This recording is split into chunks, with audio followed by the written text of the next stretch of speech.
this question that we're talking about tonight, why are we here and what do we do about it, which is a far less elegant way of saying the same thing. What is the purpose of life? But it's just like, why are we here? And it's such a weird and strange thing to be a human being and to be subject to all the extraordinary experiences and ups and downs and overwhelming compulsions and longings, disappointments, desires, suffering, bliss, all of those different things. For some reason this morning I don't really follow the news, but if you breathe, you get a little bit of it. It just comes through the atoms, because things on the planet are not looking really good, and there's a lot of places in the world that are not as able to go on with their lives in the way we were doing it. We can do it. And it was, for some reason, it was really capturing my heart in a way that I try to avoid. And very kindly arranged for us to stay. We have an Airbnb that's right on the lake, and we have this beautiful window looking out on the lake, and of course the little docks. You all know this much more than I do. I've never been to this part of the country before. And I was energizing, doing my energization exercise at the end of the dock, feeling this heaviness in my heart, and then there's 2 swans with their little covey of teeny swans, which is how the whole thing works. And just in the midst of everything, life persists. And there they are, and they're a manifestation of the divine. And I know that not all the little baby swans make it to be big swans, because there's things in the water that eat them and things in the air that eat them. It's never simple. I was realizing in watching nature videos that it just depends on whose side the cameraman is on, whether you feel glad that the babies are being fed or sad about what they're being fed. It just depends on your point of view. Somebody lives, somebody dies. I mean, this is cliche to talk about these things, but they're cliche because we all just live through this, don't we? We all just go through. A few days ago, well, it was probably a week ago, I was in Southern California, and I was feeling that same consciousness of suffering that people are going through. I don't just mean the ordinary average, but the wars that are going on and everything else. And then I was just lying on the porch, and there were these beautiful white flowers. And it was partly because they were white, which of course represents just the pure, unstained exquisiteness of creation. Pure white against a green tree. And I realized that anything could be happening around them, but there they were. They were just following their duty, which was just to blossom, to be a bud, then to be a blossom, then to radiate who they are, and then after time, they were going to go away.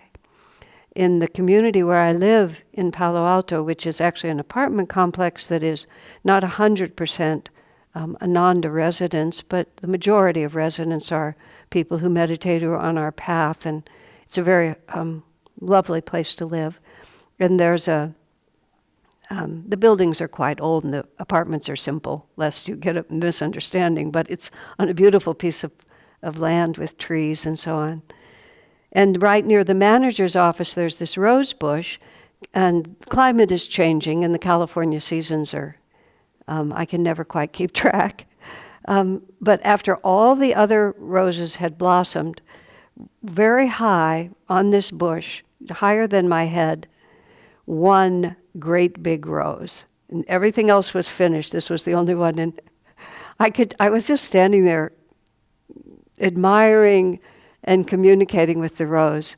And you could just feel that he was not going to share the glory with anybody else. He'd hung out until everybody else was done, and then he'd made his entrance. And he just done it beautifully. There's just this force of both life and death, of beauty and great misery. I mean, everybody has a story. It's been so vivid to me recently. I just partly because I was saying at the beginning, a few years ago, I started just moving around the planet. I call it, I'm a Naya Swami, I'm a sannyasi. The tradition of a sannyasi in the traditional Swami order, which is why I'm part of the Naya, the new Swami order, which Swami Kriyananda started. The original tradition is you don't stay longer than 3 days in any one place, so that you'll never get attached and never get identified. Of course, nobody follows that anymore because the world has changed so much. But I'm traveling around. I'm as much outside of where I have lived as I am there. I don't use the word home anymore. The place where I most of my stuff still is, right? But it's what I call a 5-star sannyasi tour. Because everywhere we go, wonderful Ananda devotees take care of us and provide beautiful everythingnesses for us. But still, it's just moving around a great deal. And I have no responsibilities to anyone or anything except what's in front of me, which is just a gift from God. I love doing it. So you just are right wherever you are, doing whatever you're supposed to be doing in that moment. It's great freedom. I've really not had it before. Okay, so I had a purpose in bringing this up, and I'm going to remember what it was. Oh, yes. So just seeing so many people in so many places, like we had an apartment in Belgrade for a couple of weeks, and then we were in the city of Prague, and recently I was in Temecula in Southern California. Here I am in Michigan. I know where I am. I'm in Michigan. We're right here. In more than a week we go to Tokyo, like that. Everybody has a story. And you see the face and you see people walking, and you know that just as I have this long history of all the victories and failures, of all the joys and griefs, all of it, and I'm not more real than anyone else is. Everyone is we're totally real to ourselves, but we don't quite understand, what the real power is. I was with Swami Kriyananda one time. He used to really like Disneyland. He came to Los Angeles in 1948, and he lived there for 14 years from that time. And Disneyland was very innocent when it started. Now it's incorporated popular culture, so-called culture. It's incorporated more popular things. But in the beginning, it was the Magic Kingdom. And Swamiji really liked it because it was so innocent and it was so beautiful. He also liked it. He would take us there because they were such good karma yogis. They just did everything so well. He wanted us to see what it looked like when people really did things well, because we were a little casual at times, more than he wanted us to be.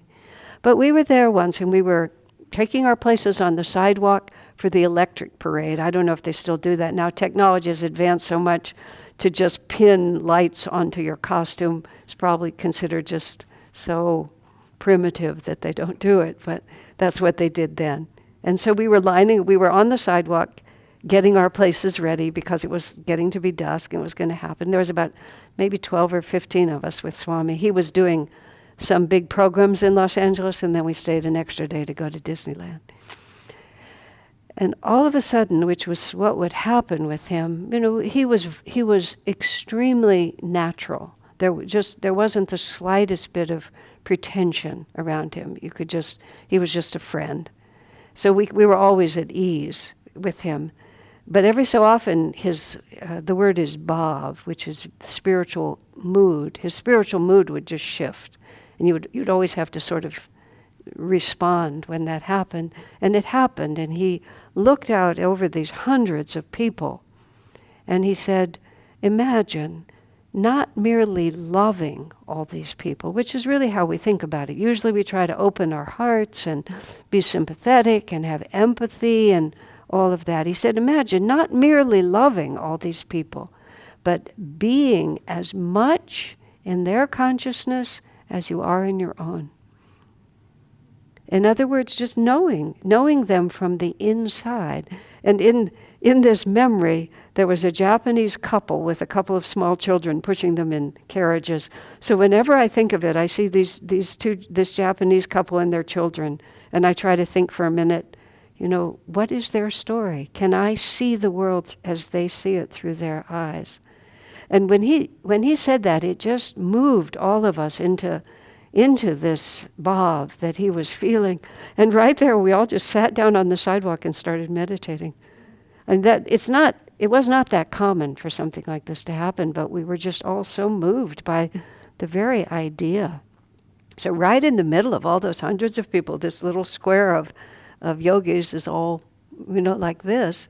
And we were very deep in meditation. We didn't hear anything until Mickey Mouse was right in front of us pretty much. And then we sort of came out and realized that the whole sidewalk had filled in around us. Just for a moment, we just went there. And instead of being just in the middle of the crowd, we were actually part of the crowd. Certainly not in the way that Master was, but in the direction that Master was living. We want the purpose of our lives to be in terms of my career and where I'm supposed to live and my children and all of these different things. We take what is really a grand spiritual idea and we do the natural thing. We bring it down to something that's more understandable for us. And then we start asking God to cooperate with our diminished concept, basically. What am I supposed to do? Where am I supposed to live? Who am I supposed to marry? All these different things. I remember when I had a very big decision to make and it just seemed so important to me and, I just didn't know what to do and which is the right thing to do. And Swami said, it's just a thing, Asha, it won't make any difference. He said, it's if you bring to it the desire to be an instrument of the divine, then everything you do becomes God's will for you. Because God really has a really simple plan.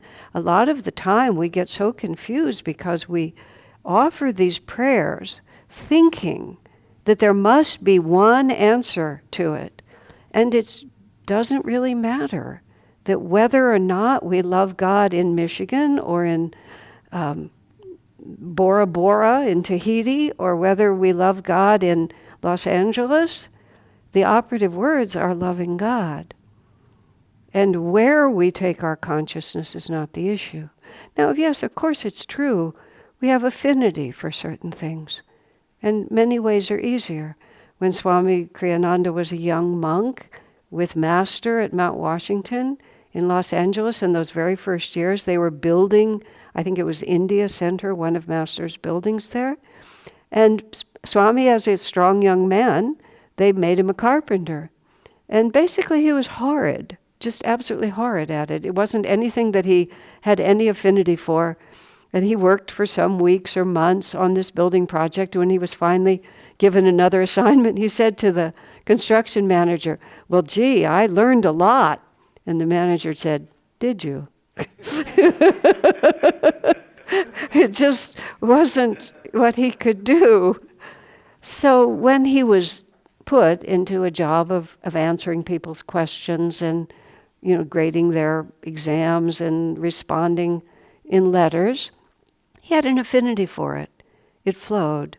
It was easier for him to be an instrument because the energy was more natural to him.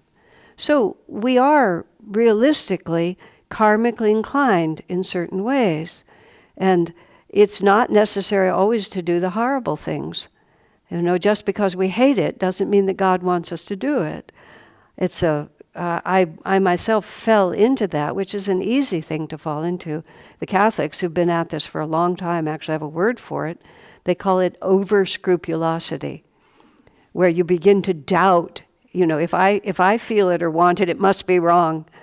And I got myself into one of those snarls for a period of time, and I remember Swami Kriyananda, the only word I can think of is he pleaded with me. He said, Asha, God does not want you to be unhappy. That's your idea. That's not what God wants of you. It just must be. If I want it, it must be wrong. So there's all these complexities that the human mind puts on it. When it's really, as Jesus put it, be therefore like little children, for of such is the kingdom of heaven. Just be trusting and free. That's the purpose of our lives, to be trusting and free. It's not easy. And so therefore, this world is so complicated. It's just so complicated. We got on a plane in San Francisco, big, complicated plane. Even just getting on the plane with Dunbar's guitar, and I'm carrying the camera equipment, and I have this thing in my purse, and it falls on the floor, and do I have my right idea? Everything is just so complicated. And that doesn't even count. How do the airplanes stay in the air? Just how does it get up, and how does it stay up? Everything is so complicated. We get off the plane, we're somewhere else, that we assume that the creator of all this must be the ultimate complicated. And the closer we get to that, the more complicated it gets, which is oddly just the opposite. Now, because you think of it this way, what makes it complicated is when you're distant from the center, especially when you realize that it's always a movement of energy out from the center and then back again. Or with too much momentum, it swings past the center, and then it has to swing back like this. And that's what we're doing. I want, I get, I lose, I want, I get, I lose. It goes on and on. I'm not making light of it. Heartbreak is no joke. Grief is no fun when you're in it. And it's just the way it is. Unfulfilled longing is very hard to live with over long periods of time. But all of it, every bit of it, drives us. It drives us deeper and deeper. What am I doing here? Where does happiness come from? What causes suffering? When Yogananda came to the U.S. in 1920, he brought with him a little publication that was actually not written by him. It was ghost-written by one of his disciples, but it was his inspiration. He called it The Science of Religion. Swami Kriyananda rewrote it later when he realized that Master hadn't written it himself. He rewrote it and called it God is for Everyone. And Master took the entire teaching of thousands and thousands of years of yogis, and he reduced it to something so simple, which is what really brings us happiness, what really causes suffering. And we don't mean pleasure and ease. We get very confused. We think happiness is pleasure and ease. That's what the ego says. If everything's going well, we say, I have good karma. Things get challenging, we say, I'm in a period of bad karma. But the challenge forces us to think more deeply about the meaning and the purpose of life. And it forces us to think seriously about the transitory nature of this world and what am I really trying to do here? All of those different things. Is that bad? Is it good karma to just be able to coast along and have it all go my way and never think about it? From what perspective is good? From what perspective is bad? And then we make choices. And everything we do always seems like a good idea at the time. That's one of my favorite little mantras now. Well, seemed like a good idea at the time. I wouldn't have done it if it didn't. Everybody, no matter how misguided or patently stupid it appears to you later, the only reason you did it is because you believed it would bring you happiness and help you avoid suffering. Period. So it gets really simple, but then you have to start answering the question, what really does? What makes us lastingly happy? And you can't persuade people who don't have the inner experience. It's an awakening. That's all. It's not, and nobody believes anybody. If you actually can say something to someone and they say, that's a really good idea, it's because they were exactly ready to hear it. It was their karma to have somebody say that to them, and you got to be the one who said it. Because how many times have you given good advice to people? The right advice, what they should have done. Why didn't they listen? Nothing like this, nothing. Nothing happens until we're vibrating where we're ready to hear it. For some reason, and I really don't know why, because in retrospect, well, because it seemed like a good idea at the time, when one first comes onto this path of self-realization in which we begin to realize that much of what we think is positive for us is really not so positive. So we get this, and you get into the Buddhist language where you want to give up desires, get off the wheel of samsara. So somehow, and I fell into this, the newly converted thinks the most persuasive argument is to tell people to give up their desires, which, like, trust me, that doesn't work, you know? It's like, who wants to hear that? Oh, you want these things, but you don't really want them. Just give them up. Like, sure, I think I'll go to another church than yours. There was a woman who came to our temple in Palo Alto, and she came to me after she'd been there 1 or 2 Sundays. She said, you know, I've been to a lot of New Age churches, and they all talk about giving up the ego, overcoming the ego, but I get the feeling you guys really mean it. I said, yeah, honey, I think we do, and she didn't come back. But anyway, so it's not the first line, but I had a friend, and I was so, you know, the zeal of the newly converted. And so I'm telling her, you know, I'm studying this new teaching. It's all so interesting. I think you might really like it. And, you know, when, you know how it is when you want something and then you finally get it, and how good you feel when you first get it. She says, And I'm, you know, count me for one like this. Yes. And then after a while, after you have it, you know, that joy begins to wear off, and you don't feel as happy about it anymore. She says. Then before I can finish it, she says, that's why it's so important to keep on wanting new things.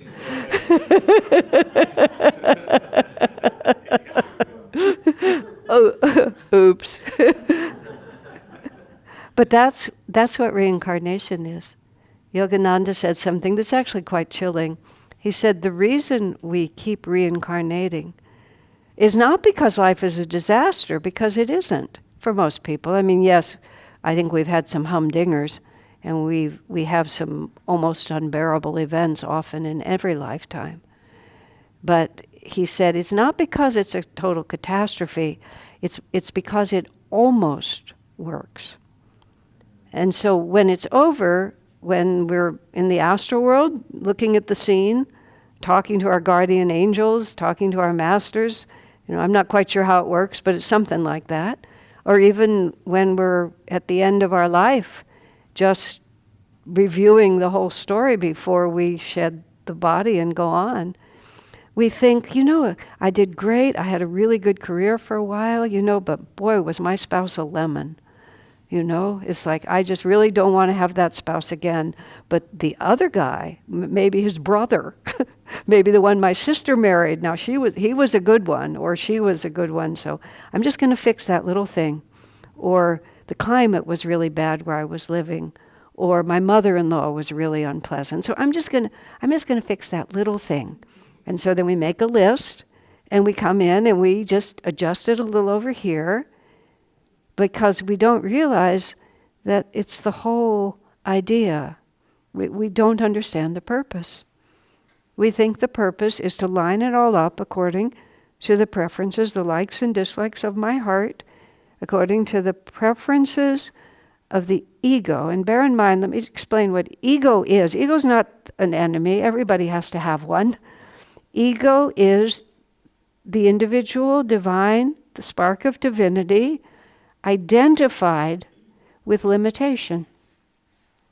Just unaware of its cosmic nature, identified with limitation, and because it's identified and defined by that, then it's subject to all the ups and downs that come with it. And the limitation is, first, you have one body. And so that gives you an age, a physical age, gives you a physical appearance, it gives you an ethnicity, gives you a culture, gives you privileges, gives you biological relatives, which can be a blessing or a curse, gives you all kinds of things like that, but just one set of them. And because we identify with it, we feel subject to it.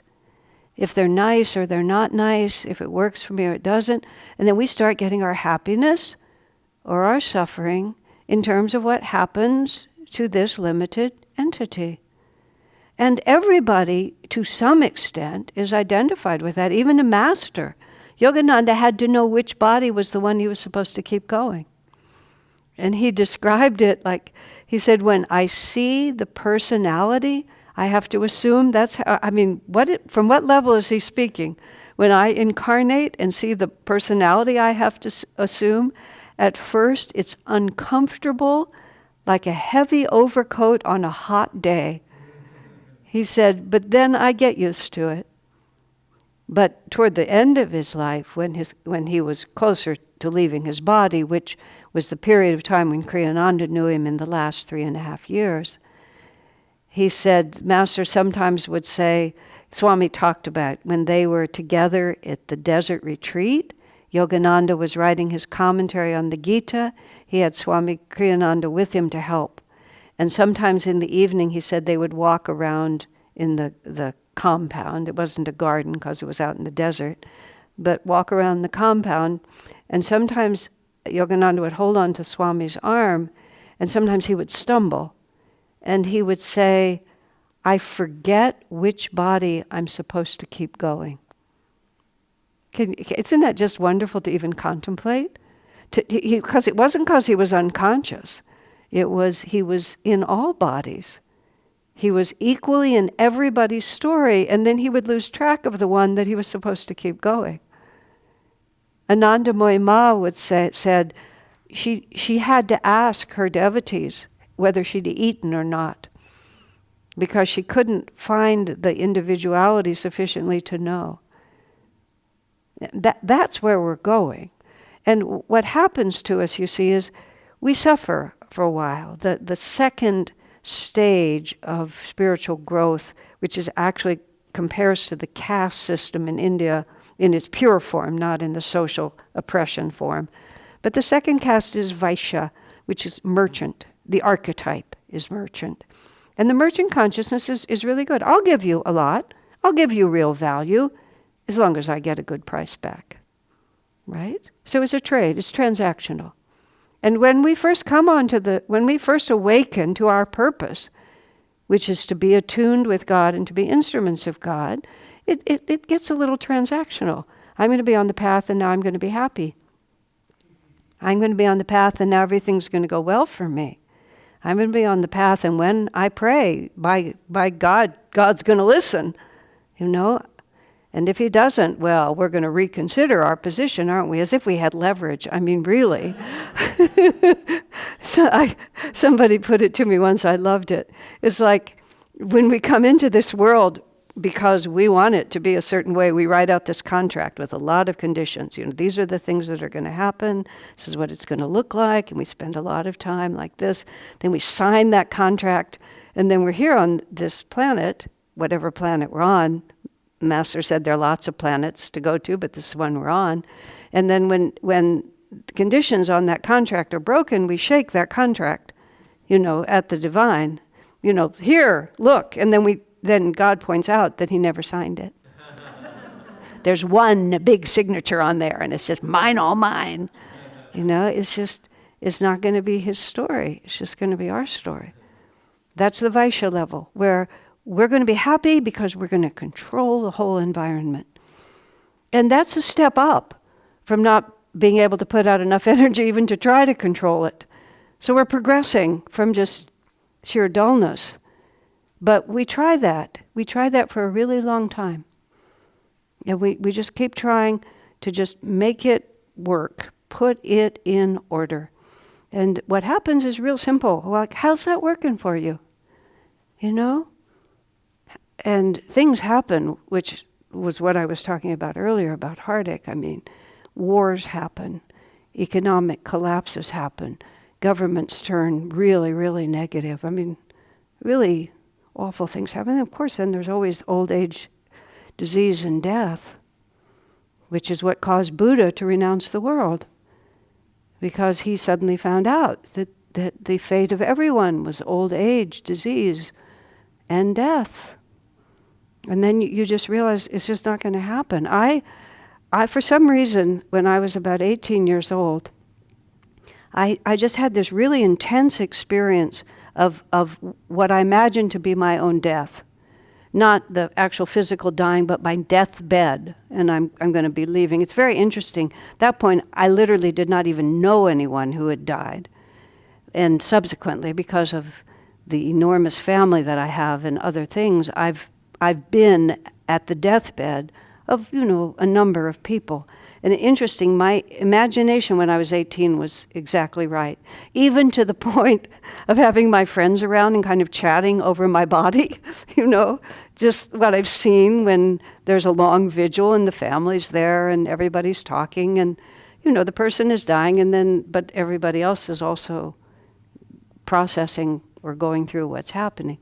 And I just remember, and in my memory, I was, quote, up all night, awake all night, but I don't know, but it was intense in the middle of the night.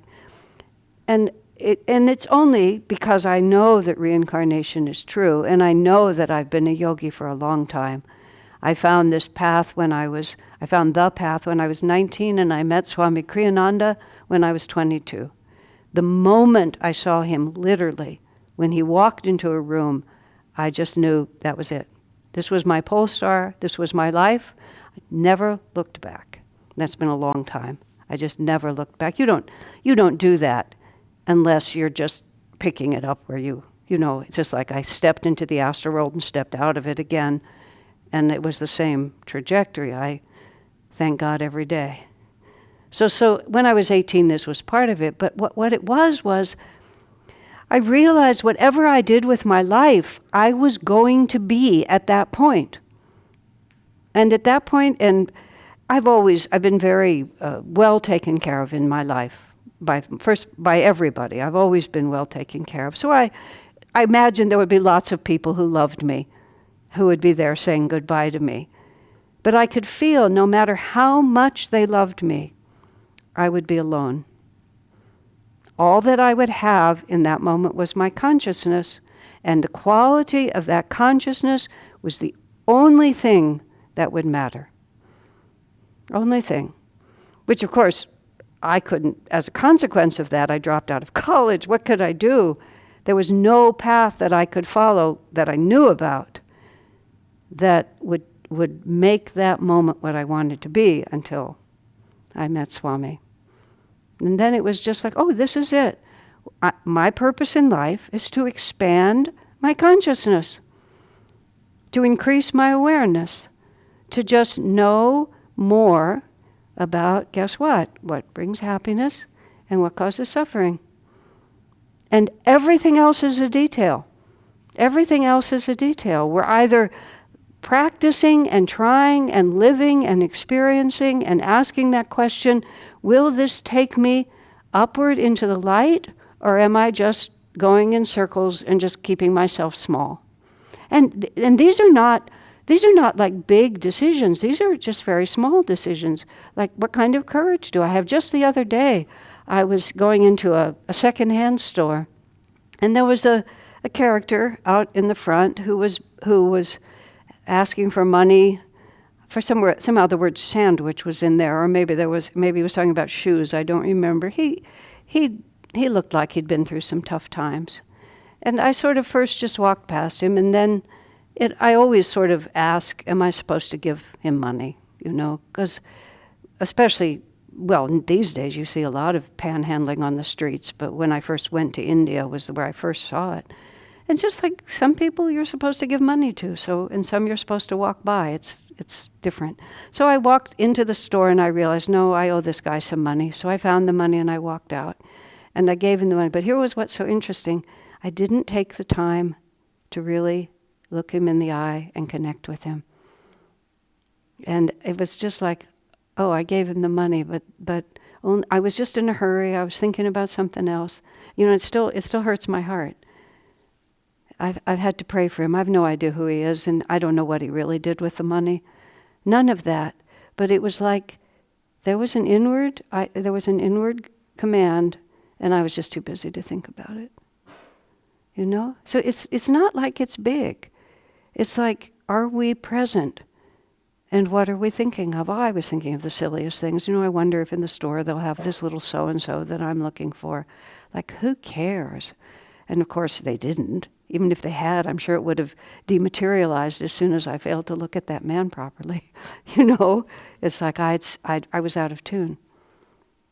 And that's all it's about every day. And that doesn't mean, and don't misunderstand me.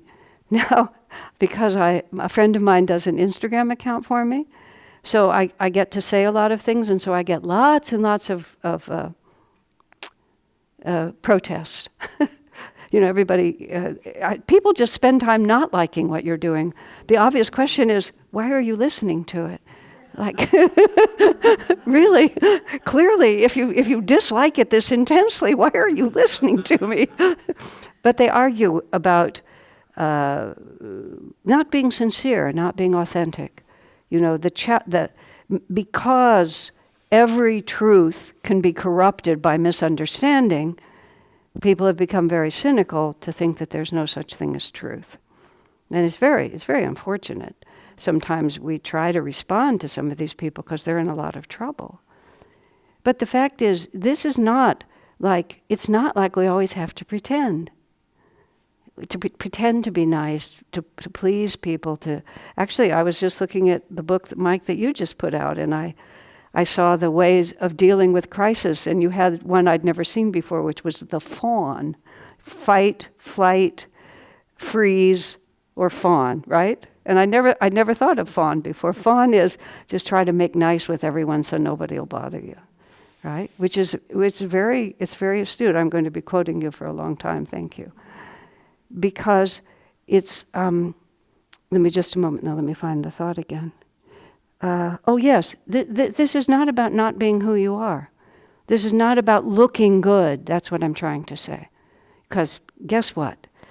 God is within us and we don't fool him. How about that? Swami gave me an assignment at some point, and I was doing something that was not congenial. He was trying to help me learn how to do it. I had no idea how to learn anything at that point. I thought you were competent by just a fiat. I didn't understand that you learn things. So he was trying to help me, and I was trying to pretend that I didn't need any help. And that went on for maybe at least a year. Maybe it went on for 2 years. I don't remember. And meanwhile, it was not a good idea. And at the end of that, things got so skewed. You know, he said to me, you always just wanted to look like a good disciple. So you would just say yes to me. But you never fooled me. And fortunately, I broke in the right direction. I said, well, that was a colossal waste of time, wasn't it? I mean, how did I think I could fool the most intuitive man I've ever met? I mean, we don't fool each other when we pretend. Do you think that the presence of Divine Mother in your heart is going to be fooled just because you're pretending? I mean, that is the opposite of our purpose. It's not what you look like on the outside, it's what we're trying to do on the inside. And we have a lot to learn. It's just as simple as that. If we were already done, we wouldn't be here. Or we would know that we were done. So the obvious fact is we have a lot to learn. And so what we want to do is we want to get the basic idea of why am I here? I'm here to be an instrument of divine light. And at all times, as best I can. But to be in grief, to be unhappy, to be the receiver of help, to have to say to Divine Mother, I just can't do it. You know, I know that you want this of me, but it's more than I can do. To have the courage to just face reality and let it be what it is. See, most of what we're doing is we're just hiding from what's true. You know, we're not acknowledging our feelings. We're dulling ourselves down with drugs or drink or television or sexuality or sugar or food, whatever, anything, not to have to just be in reality. But here's a hint that you could remember. Reality always wins. So you can hide from it for incarnations if you want to. It will catch up with you.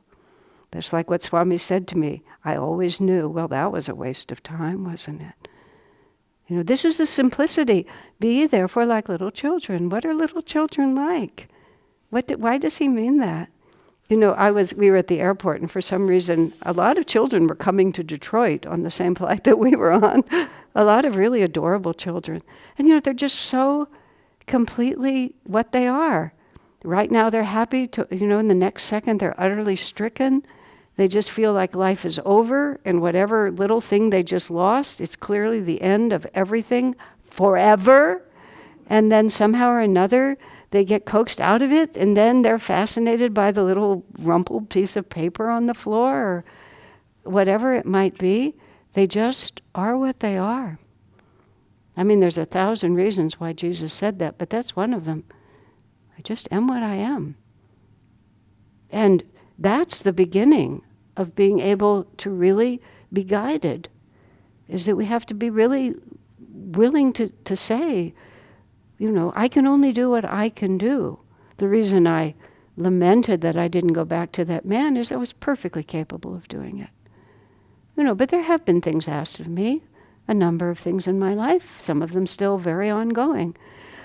Well, Lord, you're going to have to protect me from that one, because if you test me on that level, I will fail just flat like an inflated balloon. You know, if you want to just watch me mess it up, go ahead. Give me a try. I remember once I was facing a lot of temptation that I shouldn't have been. I was messing around in ways I shouldn't. And when at my end of my meditation, I would say, Lord, you give me a chance, you know what I'm going to do.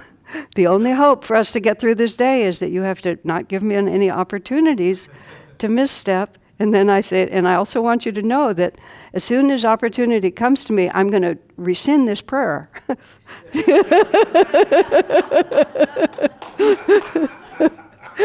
You know, and then we just try to get through another day. But that's what our purpose is. It's like, okay, we're just a child of God, and God doesn't want me to be unhappy, but we're just going to have to work this out together, aren't we? And then, truthfully, life becomes so interesting, just so interesting. Never a dull moment, and never no opportunity to get better, and never just nothing. It's just always interesting. That's why saints are so full of life. It's because it's always there, same moment. Will I be in tune with the divine? Will I be an instrument of the light or not? Simple question. Everything else follows from that, and really doesn't matter as long as we have the main event correct. If there's any questions or something particular that you'd like me to address. I'm interested in that one comment you made about the ego. Oh, what is actually ego? Yeah, that's actually, I'm glad you asked that. A lot of times, you know, there's a lot of, just ways people start talking and understanding things that are not quite clear. This is part of my training from Swami Kriyananda, was to be very clear in how we express things. So people tend to see naturally that the ego is not the friend of my spiritual life.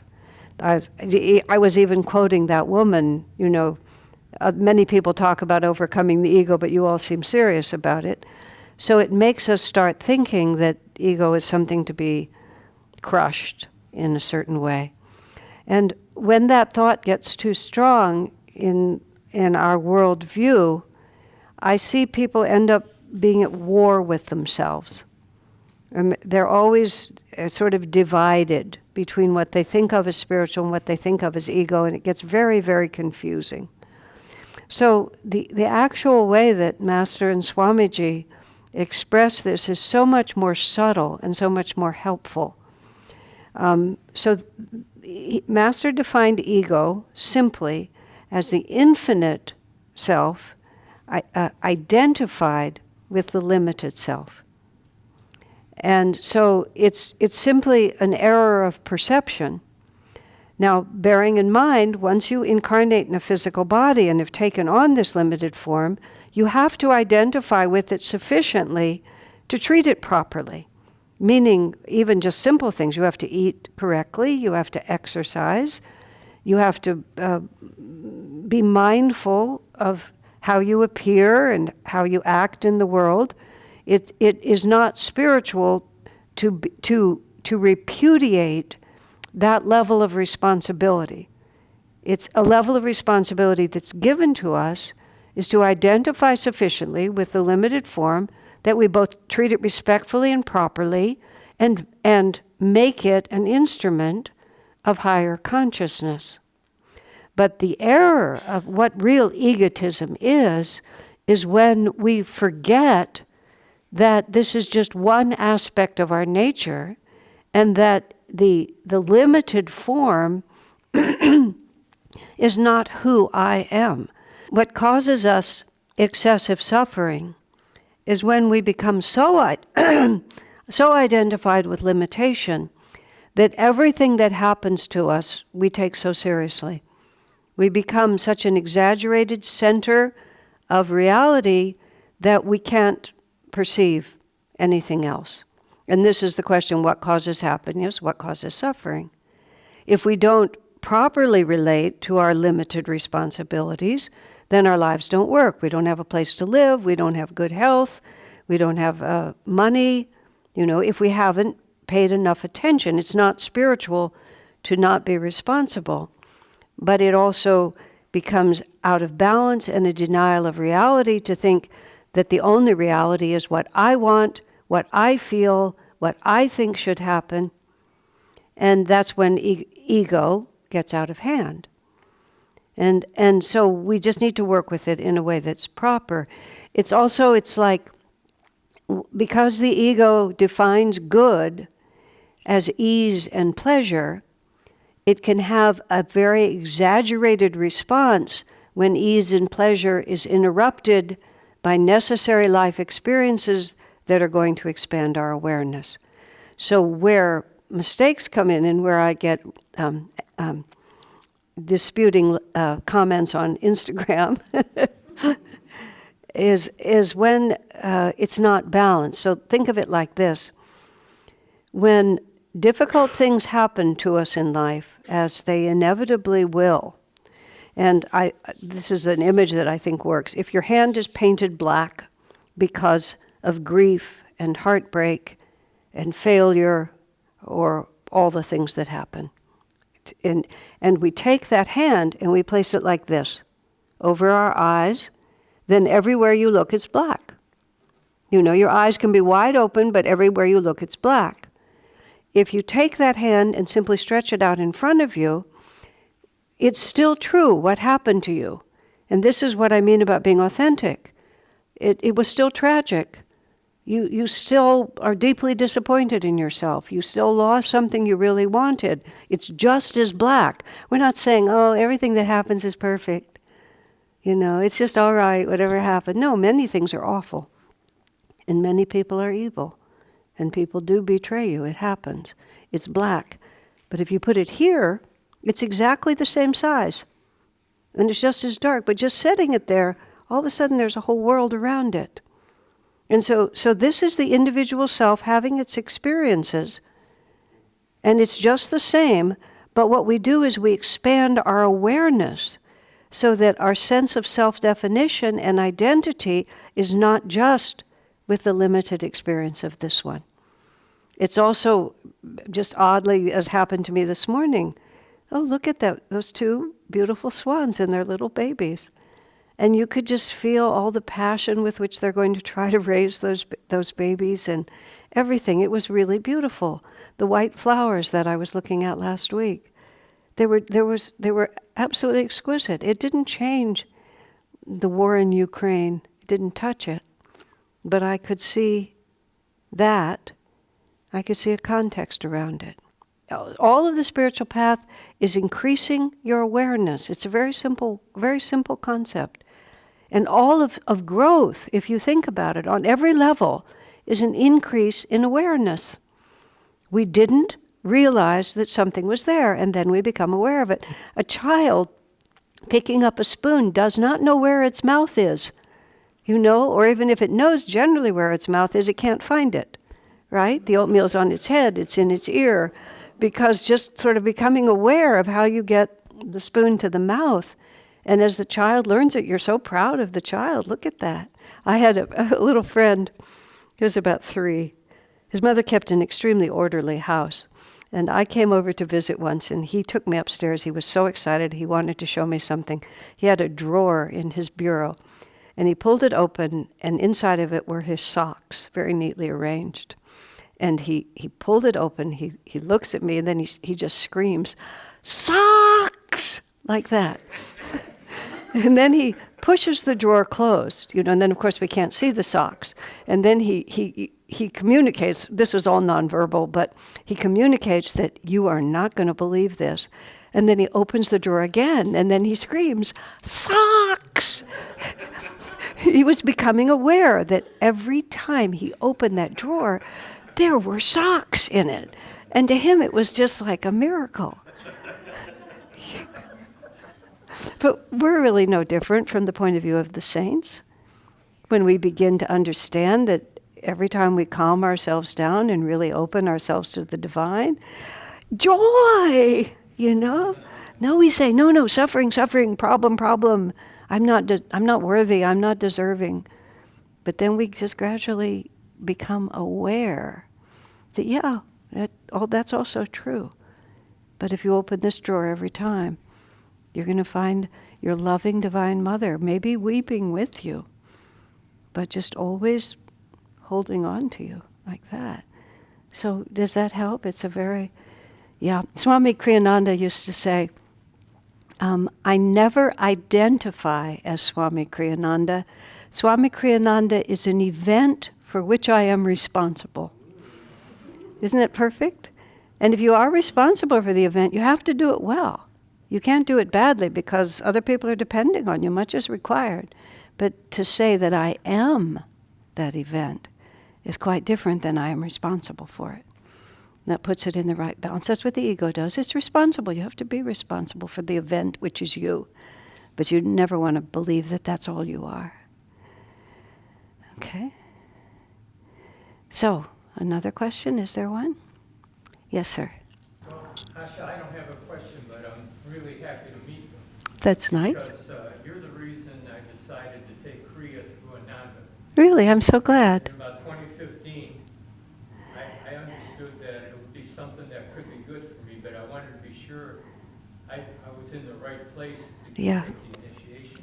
Right. So I think I listened to you on YouTube for about a year. Oh, geez. And then I got really convinced that I should take the initiation with Ananda. So I got to thank you for helping me on a big step on my spiritual path. Well, it means everything to me. I was very fortunate to meet Swami Kriyananda early. I was very fortunate to have 45 years of close association. He was extraordinarily generous in the ways that really matter, in just helping us to understand and to grow. And I have such a debt to pay, honestly. It's just my only reason for breathing is to just take what he told me and to just keep offering it back. And so when I hear that it's being received, it makes me really cheerful, gives me the will to go on. Thank you so much.